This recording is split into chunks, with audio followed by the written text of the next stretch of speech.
ಅದೃಷ್ಟ ಎಂದರೆ ಅವಕಾಶವನ್ನು ಪಡೆಯುವವನು, ಬುದ್ಧಿವಂತ ಎಂದರೆ ಅವಕಾಶವನ್ನು ಸೃಷ್ಟಿಸಿಕೊಳ್ಳುವವನು ಅಂತ ಹೇಳ್ತಾ ಇವತ್ತಿನ ಬ್ಲಾಗನ್ನು ಸ್ಟಾರ್ಟ್ ಮಾಡೋಣ. Hey guys, welcome back to our channel.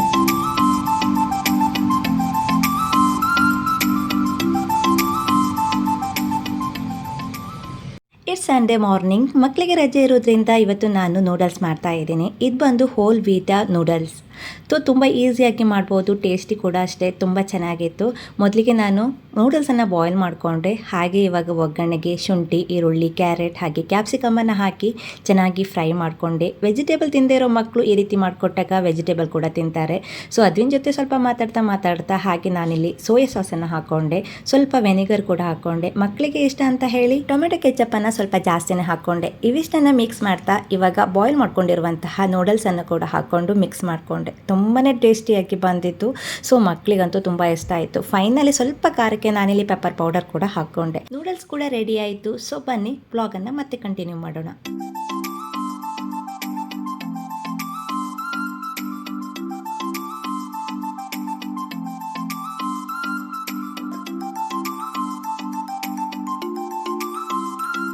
ಇನ್ನು ಮನೆಯಲ್ಲಿ ಚಿಕ್ಕ ಪುಟ್ಟ ಕೆಲಸಗಳು ಬಾಕಿ ಇತ್ತು. ಗೃಹ ಪ್ರವೇಶ ಆಗಿ 3 ಮಂತ್ ಆಗ್ತಾ ಬಂತು. ಸೇಫ್ಟಿ ಡೋರ್ ಮಾಡೋಣ ಅಂತ ಹೇಳಿ ಸೇಫ್ಟಿ ಡೋರ್ಗೆ ವರ್ಕರ್ಸ್ ಕೂಡ ಬಂದಿದ್ದರು. ಸೊ ಅವರು ಇಲ್ಲೇ ಮಾಡೋದಕ್ಕಿಂತ ಅಲ್ಲಿ ಮಾಡಿ ಇಲ್ಲಿ ಬಂದು ಫಿಕ್ಸ್ ಮಾಡ್ತಾರೆ.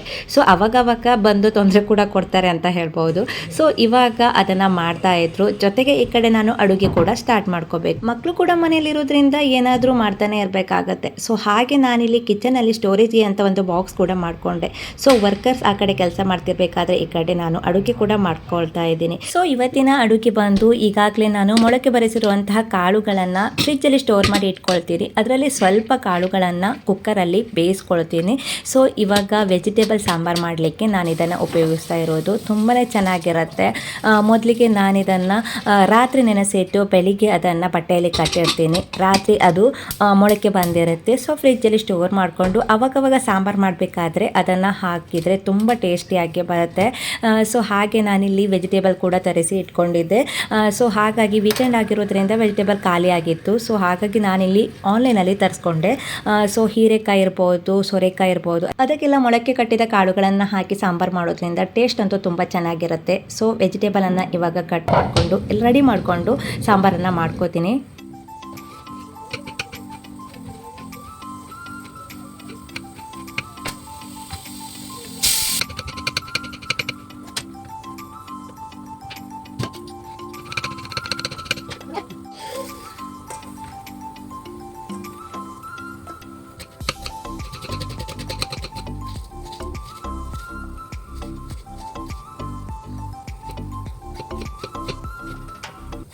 ಇನ್ನು ಅದಕ್ಕೆ ಬೇಕಾಗಿರುವ ವೆಜಿಟೇಬಲನ್ನು ಕಟ್ ಮಾಡಿ ರೆಡಿ ಮಾಡಿಕೊಂಡೆ. ಇವಾಗ ಒಂದು ಕಡಾಯಿಯನ್ನು ಇಟ್ಟು ಅದಕ್ಕೆ ನಾನು ಈರುಳ್ಳಿ, ಟೊಮೆಟೊ, ವೆಜಿಟೇಬಲ್ಸನ್ನು ಹಾಕ್ತೀನಿ. ಹಾಗೆ ಸ್ವಲ್ಪ ಎಣ್ಣೆಯನ್ನು ಹಾಕಿ ಎಣ್ಣೆಯಲ್ಲೇ ಅದನ್ನು ಫ್ರೈ ಮಾಡ್ಕೋತೀನಿ. ಸ್ವಲ್ಪ ಹಳದಿ ಪೌಡರ್ ಹಾಕೋದ್ರಿಂದ ತುಂಬ ಚೆನ್ನಾಗಿ ಬೆಂದ್ಬಿಡುತ್ತೆ. ಸೊ ಮಿಕ್ಸ್ ಮಾಡಿಬಿಟ್ಟು ಒಂದು 5 ನಿಮಿಷ ಇದನ್ನು ಬೇಯಿಸ್ಕೊಳ್ತೀನಿ. ಈ ವೆಜಿಟೇಬಲ್ ಬೇಗನೆ ಬೆಂದ್ಬಿಡುತ್ತೆ. ಅಷ್ಟರೊಳಗಡೆ ನಾನು ಮಸಾಲವನ್ನು ರೆಡಿ ಮಾಡ್ಕೊಳ್ತೀನಿ. ಸ್ವಲ್ಪ ಕಾಯಿ ತುರಿ, ಜೀರಿಗೆ, ಕೊತ್ತಂಬರಿ ಬೀಜ, ಒಣಮೆಣಸು ಜೊತೆಗೆ ಬೆಳ್ಳುಳ್ಳಿಯನ್ನು ಹಾಕಿ ಗ್ರೈಂಡ್ ಮಾಡಿಕೊಂಡ್ರೆ ಮಸಾಲ ಕೂಡ ರೆಡಿ ಆಗುತ್ತೆ.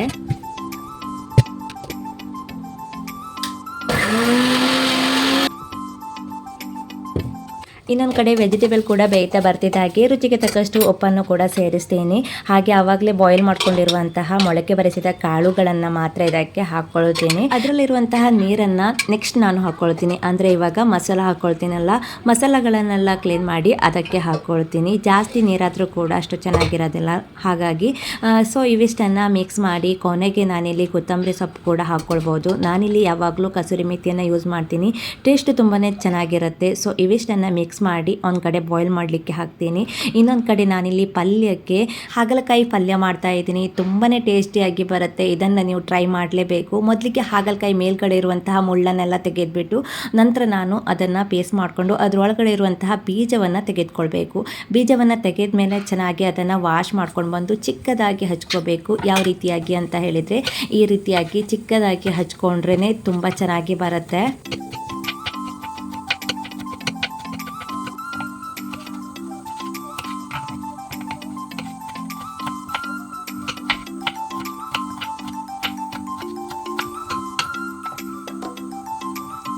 ಹಾಗಲಕಾಯಿ ಹಚ್ಚಿ ಆದಮೇಲೆ ಇಲ್ಲಿ ನಾನು ಒಂದು ಕಬ್ಬಿಣದ ತವವನ್ನು ಇಟ್ಕೊಂಡಿದ್ದೀನಿ. ನಾನಿಲ್ಲಿ ಚಪಾತಿ ಮಾಡುವಂತಹ ತವವನ್ನು ಇಟ್ಕೊಂಡೆ. ಅದರ ಮೇಲ್ಗಡೆ ಈ ಚಿಕ್ಕದಾಗಿ ಹಚ್ಕೊಂಡಿರುವಂಥ ಹಾಗಲಕಾಯಿ ಜೊತೆಗೆ ಉಪ್ಪನ್ನು ಹಾಕಿ ಚೆನ್ನಾಗಿ ಇದನ್ನು ಫ್ರೈ ಮಾಡ್ಕೋಬೇಕು. ಮತ್ತು ಉಪ್ಪನ್ನು ಹಾಕುವಂತಹ ಅಗತ್ಯ ಇರೋದಿಲ್ಲ, ಇದರಲ್ಲೇ ಉಪ್ಪು ಇರುತ್ತೆ. ಸೊ ಚೆನ್ನಾಗಿ ಇದನ್ನು ಫ್ರೈ ಮಾಡ್ಕೊಂಡ ನಂತರ ನಾನಿವಾಗ ಒಗ್ಗರಣೆಗೆ ಇಲ್ಲಿ ರೆಡಿ ಮಾಡ್ಕೊತೀನಿ. ಒಂದು ಕಡಾಯಿಯನ್ನು ಇಟ್ಟು ಅದಕ್ಕೆ ಸ್ವಲ್ಪ ಎಣ್ಣೆಯನ್ನು ಹಾಕಿ ಈರುಳ್ಳಿಯನ್ನು ಹಾಕಿ ಫ್ರೈ ಮಾಡ್ಕೋತೀನಿ.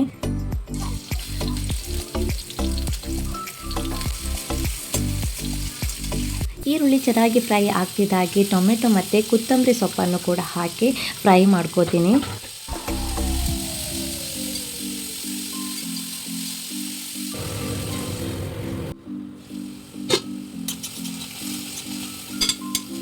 ಇವಾಗ ಮಸಾಲಕ್ಕೆ ನಾನಿಲ್ಲಿ ಹಳದಿ ಪೌಡರ್, ಅಚ್ಚ ಖಾರದ ಪೌಡರ್, ಧನಿಯಾ ಪೌಡರ್ ಇವಿಷ್ಟನ್ನು ಹಾಕಿ ಒಮ್ಮೆ ಮಿಕ್ಸ್ ಮಾಡ್ಕೋತೀನಿ. ಕೊನೆಗೆ ಆವಾಗಲೇ ಫ್ರೈ ಮಾಡ್ಕೊಂಡಿರುವಂತಹ ಹಾಗಲಕಾಯಿಯನ್ನು ಹಾಕಿ ಚೆನ್ನಾಗಿ ಮಿಕ್ಸ್ ಮಾಡ್ಕೋತೀನಿ.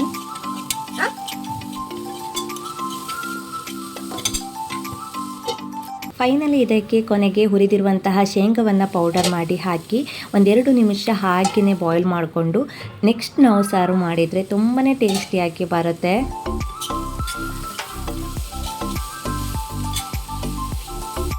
ಇವತ್ತಿನ ಊಟಕ್ಕೆ ಹಾಗಲಕಾಯಿ ಪಲ್ಯ ಹಾಗೆ ವೆಜಿಟೇಬಲ್ ಸಾಂಬಾರ್ ಕೂಡ ರೆಡಿ ಆಯಿತು.